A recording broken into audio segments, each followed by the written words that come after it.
শিমুলপুর গ্রামে এক বুড়ি তার নাতিকে নিয়ে বাস করত। তাদের সংসার চালানোর জন্য মুরগি, ভেড়া, গরু পালন করত। এই দিয়ে যা উপার্জন হতো তা দিয়ে তাদের সংসার চলত। এইভাবে তারা সুখে শান্তিতে দিন কাটাচ্ছিল। আয় আয় চাঁদ মামা টিপ দিয়ে যা, চাঁদের কপালে চাঁদ টিপ দিয়ে যা। ধান কাটলে কুড়ো দেব, মাছ কাটলে মুড়ো দেব, কালো গায়ের দুধ দেব, দুধ খাওয়ার বাটিয়ে দেব, চাঁদের কপালে চাঁদ টিপ দিয়ে যা। আয় আয় চাঁদ মামা টিপ দিয়ে যা, চাঁদের কপালে চাঁদ টিপ দিয়ে যা।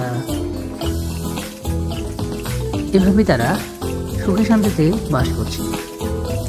কিন্তু হঠাৎ করে একদিন এক বনে বাঘ চলে আসে। সেই বনের বাঘ শিমুলপুর গ্রামে ঢুকে পড়ে। সেখানে এসে বুড়ির বাড়ি থেকে মুরগি নিয়ে যেতে শুরু করে।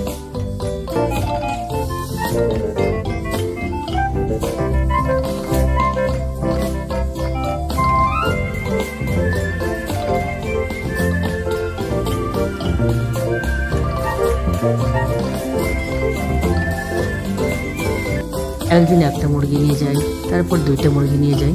এভাবে সে তার মুরগিগুলো নিয়ে যেতে শুরু করে। এতে করে তার খামারে মুরগি কমতে থাকে। তখন বুড়ি কি করবে বুঝতে পারছিল না। তখন সে একটা বুদ্ধি করলো, সে একটা খাঁচা বানাবে। সে খাঁচা বানানো শুরু করলো আর বাঘের জন্য অপেক্ষা করছে। হঠাৎ করে বাঘ যখন তার উঠানে চলে আসে, তখন বুড়ি বুদ্ধি করে সে বাঘকে খাঁচার মধ্যে বন্দি করে ফেলে। খাঁচায় বন্দি করার পরে বুড়ি তাকে 7 দিন বন্দি করে রেখে দেয়। এভাবে করে তাকে না খেয়ে রেখে বুড়ির অনেক মায়া হয়। 7 দিন পরে আবার বাঘকে ছেড়ে দেয়।